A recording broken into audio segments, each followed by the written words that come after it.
Hey everyone, it's Rabbi Schaechter here. I'm actually in Los Angeles right now, enjoying the sunny weather even in quarantine, and I'm honored to be giving you guys this next burst of inspiration. So recently we just celebrated Rosh Chodesh and also Parshas HaChodesh, and we know that Rosh Chodesh was the first mitzvah that was given to the Jewish people. But what's so important, what's so incredible specifically about Rosh Chodesh that it makes it to be the first mitzvah that the Jewish people received? So the mitzvah of Kiddush HaChodesh, it teaches us the power of our bechira, of our free will, of our choice. Rav Shimshon Pincus explains that the Jewish people are compared to the moon, and the sun is like Hashem. The moon only shines once it's able to turn to and then reflect the sun's light. That first choice to turn to the sun, i.e. Hashem, is the molad, the first aspect of the new moon. That is when we have this mitzvah of Kiddush HaChodesh, to sanctify the new month. That's the point where we are Mekadesh the Chodesh. That's the point where we're turning to Hashem. We have this choice to turn to Hashem or Chas V'Shalom otherwise. But once we make that initial choice to turn to God, we need to continue to make that choice each and every step of the way, and the moon will only then continue to grow until it's completely full on Pesach, right? The moon starts with with nothing, then a small crescent, and grows and grows and grows until it's completely full on the 15th of the month, which is when Pesach is. So what's so special about Pesach that it becomes full on Pesach? We know that every yontif, every holiday has its specific energy to it. It's not a commemoration of historical events, but we're meant to tap into and experience the specific energy of each chag, of each holiday on that holiday, right? Even on Pesach, we say that each person has to view himself as if they're leaving Mitzrayim, as if they're leaving slavery at that moment. So what is this message? What is this energy that Pesach has to it? So we know that we refer to Pesach, as Meira mentioned just a few days ago, as Leil Shimurim, a night of guardings, whatever that means. And it's not the only time we use this phrase of Shmira. We also use this phrase to refer to Shabbos, right? We have Vishamru B'nei Yisrael Es HaShabbos, or Shamar Es Yom HaShabbos Lekadsho. We know that Shabbos is an os; it's a sign of our emunah in Hashem, in HaKadosh Baruch Hu.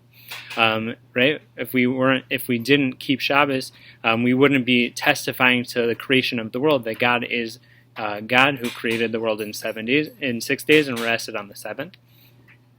So Shabbos is this sign of our emunah, and that's true of Pesach as well. Everything in terms of our emunah comes from Leil HaSeder, right? We say Hakol B'Seder.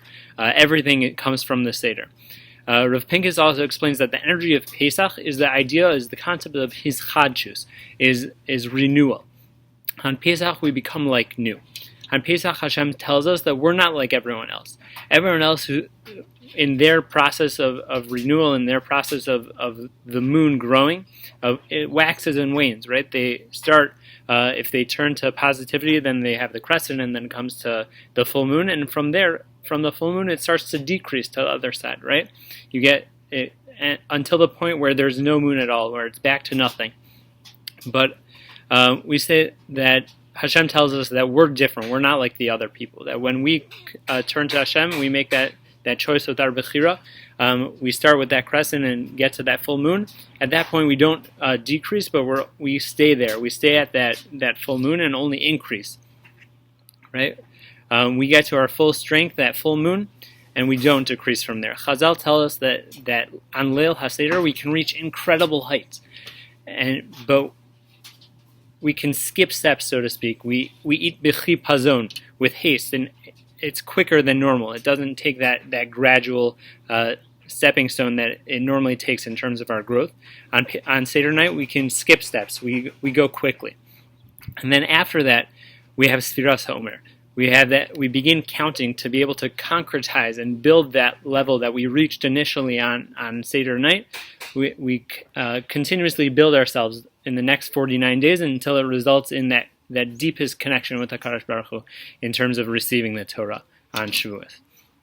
So we have to remember that it all starts with that initial choice to turn to Hashem in the first place, to be Mekadesh the Chodesh.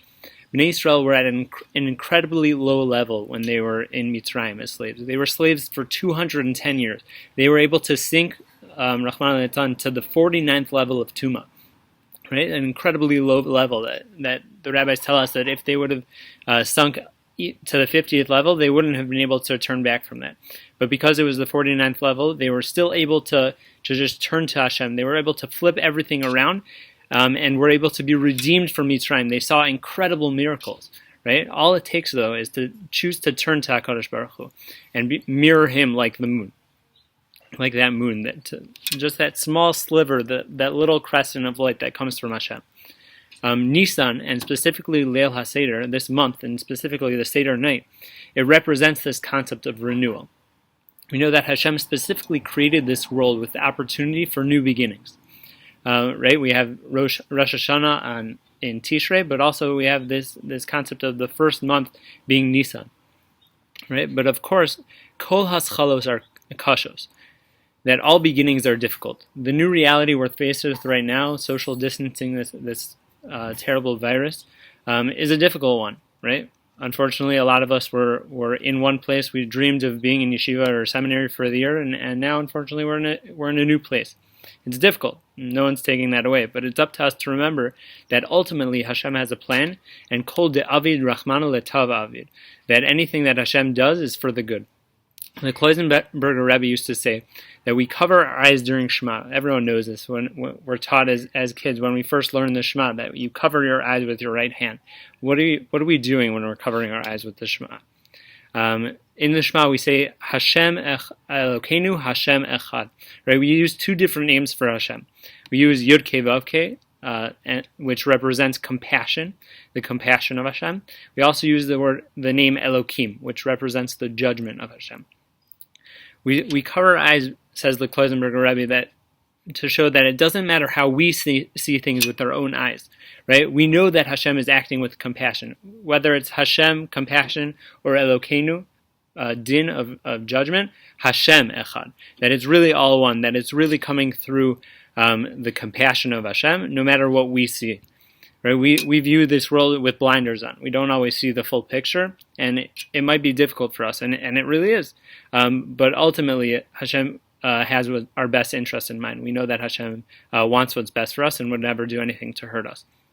So I wish everyone an incredible Yom Tov, a Chag Kosher v'Sameach, and hope that we can tap into the energy of renewal of this Chag of Pesach, and specifically the Seder night. For each of us to make the choice to turn to Hashem, to reach incredible heights of emunah on Leil HaSeder, and to recognize that even though this haschal, this new beginning, is difficult, that ultimately Hashem is in control and has our best interests in mind. Thinking about all of you guys, feel free to reach out if you want to talk, if you want to learn, or anything like that. All the best.